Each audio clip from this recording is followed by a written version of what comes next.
Daily blog কী বানাবো বাবারে বাবা। 1 ঘন্টার কাজের ক্লিপ নিলেই তো মনে হয় যে 5 মিনিটে বেশি হয়ে যায়। যাই হোক, এটা হচ্ছে আমার অফিস থেকে আসার পরের কাহিনী। ভাতের পাতিল চেক করে দেখি ভাত নাই, লেগেছে প্রচণ্ড খিদা।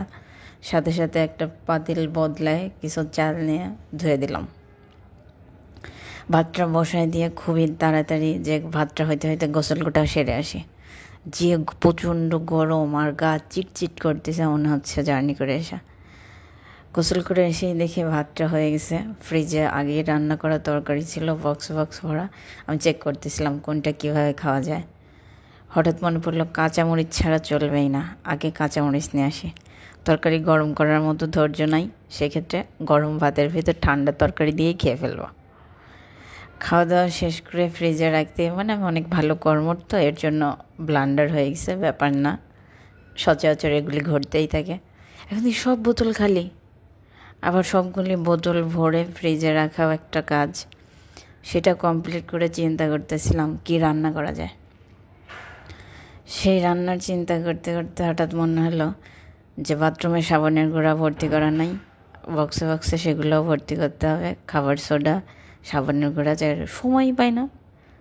যাই হোক, সেগুলি কমপ্লিট করে দেন চিন্তা করতেছিলাম একটু রেস্ট করা উচিত। ও বাবা, হঠাৎ মনে পড়লো গাছে পানি দেই নাই, আবার গিয়ে গাছে পানি দিতে হবে। সেইটা কমপ্লিট করে আস্তে আস্তে সবজি করতে হবে। এত কাজ কেন ভাই? মানুষ কীভাবে পারে? আমি তো পারি না, ক্লান্ত হয়ে যাইতেছে। হঠাৎ মনে হলো যে ঘর ঝাড় দেওয়া আরও জরুরি। কিন্তু আমি এটা চিন্তা করি যে যারা অফিস করে, সংসারে কাজ করে এবং বাচ্চা আছে, তারা কীভাবে সামলায়? তরকারি ধুয়ে কুটে বেছে রেখে চিন্তা করতেছি এত কষ্ট করে রাঁধতে পারবো না, প্রচণ্ড গরম, গ্যাসের সমস্যা আছে। হঠাৎ মনে হলো যে তরকারি হইতে থাক, আমি একটা বই পড়ি। বইটা বেছে মনে পড়লো কি তরকারি রাঁধার সিস্টেম আমি পেয়ে গেছি। সেটা হচ্ছে এত কষ্ট করে রান্না করতে পারবো না, সবগুলো মাছ মাংস মশলা দিয়ে মাখায় বসায় দেব, বসে বসে বই পড়ব। এখন বসে বসে বই পড়ার চিন্তা করতে করতে মনে হলো ফেসের যে বাজে অবস্থা, একটু স্কিন কেয়ারও করা উচিত।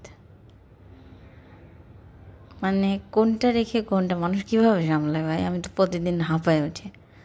স্কিন কেয়ারের চিন্তা করতে করতে যা আজকে করতেই হবে, নিচে বসে গেছি। 15 মিনিট আমার ধৈর্য ছিল না, প্রচণ্ড গরম। 15 মিনিটের আগে আমি ধুয়ে গোসল করে এসে খেতে বসে গেছি। কারণ তখন যা খাইছিলাম কোনো মতে ওইটায় তৃপ্তি হয় নাই। রাতে আরেকবার না খেলে ঘুম হবে না।